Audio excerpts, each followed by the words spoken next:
Wala nang hihigit pa sa pagmamahal at pagkalinga ng isang ina. Kaya sa kaharian ng Albania, matatagpuan ang isang inang tulad ko. Ako ang mapagmahal na ina ni Florante at asawa ni Duque Briseyo. Ang dalawang lalaking iyan sa aking buhay ang aking mga pinakamamahal. Tiyak na hindi ko maaaninag ang kinabukasan kapag sila'y nawala. Ngalan ko ay Prinsesa Floresca. Kaya wala akong ibang hinahangad kundi kanilang kaligtasan.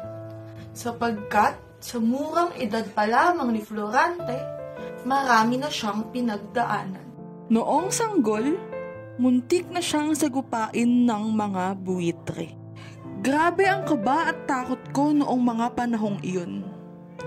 Mabuti na lamang at nandyan ang pinsan niyang si Minalipo.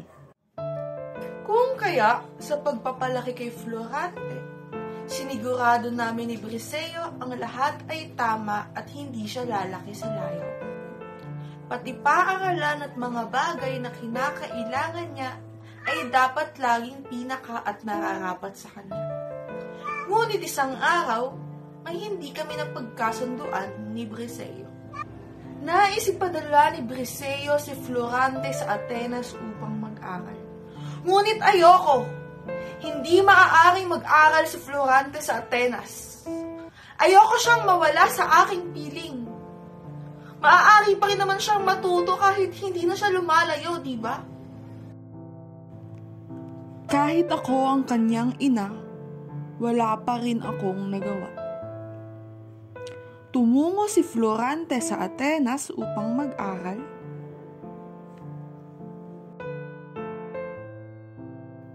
At ilang buwan pa lamang na siya ay naroon, grabe na ang aking pagkawalay na humantong sa aking pagkakaroon ng sakit